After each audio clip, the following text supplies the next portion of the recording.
कर्म ब्रह्मोद्भवं विधि ब्रह्माक्षर समुद्भवं तस्मात् सर्वगतं ब्रह्म नित्यं यज्ञे प्रतिष्ठितम।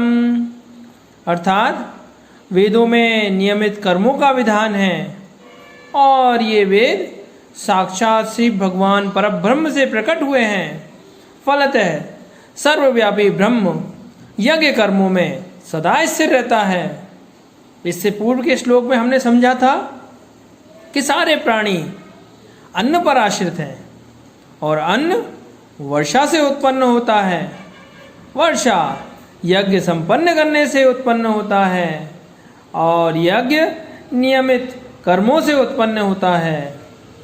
अर्थात हम सभी को वेद की लिखी हुई भाषा में अपने कर्मों को कर्तव्य समझकर करना चाहिए।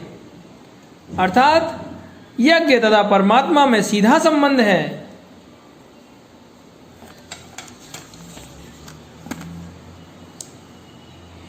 एवं प्रवर्तितं चक्रं नानुवर्तयेजय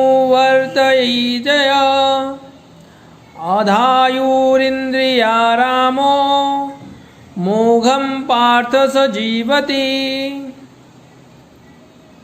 भगवान श्री कृष्ण अर्जुन से कहते हैं कि हे प्रिय अर्जुन, जो मानव जीवन में इस प्रकार वेदों द्वारा स्थापित यज्ञ चक्र का पालन नहीं करता, निश्चय ही वह पाप में जीवन व्यतीत करता है। ऐसा व्यक्ति केवल इंद्रियों की तुष्टि के लिए व्यर्थ ही जीवित रहता है।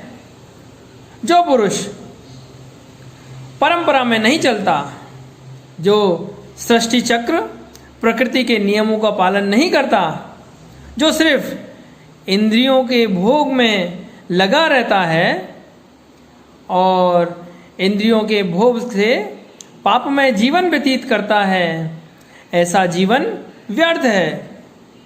ऐसा जीवन भोगने वाले जीवन और मृत्यु के काल चक्र में निरंतर फंसे ही रहते हैं।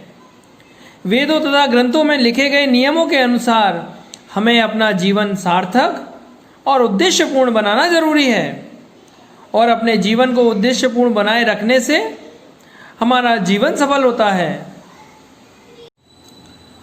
यसत्वात्मरतिरेव स्यादात्मतृप्तश्च मानव आत्मन्येव च संतुष्ट इस्तस्य कार्य न विद्यते।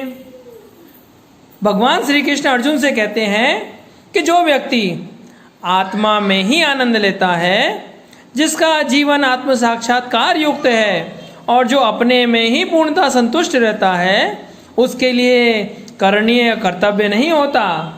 जो मनुष्य आत्मा में ही रमण करता है, आत्मा में ही तृप्त है और आत्मा से ही संतुष्ट है, उसके लिए कोई कर्तव्य नहीं। आत्मा का मतलब यहाँ सबसे बड़ा सत्य है। सबसे बड़ा सत्य अर्थात वह अपने जीवन का ज्ञान ले चुका है, अर्थात वह सत्य में ही खुश रहकर सत्य को जानता है, उसके लिए कोई कर्तव्य नहीं। जिनको जो जीवन की सच्चाई को जान चुके हैं, उनके लिए कोई कर्तव्य नहीं। किंतु ऐसे लोग लाखों करोड़ों में बिरला ही एक निकलते हैं। इसके अलावा हम जैसों को तो अपने कर्तव्यों में रहकर ही कार्य करना पड़ता है। जय श्री कृष्णा।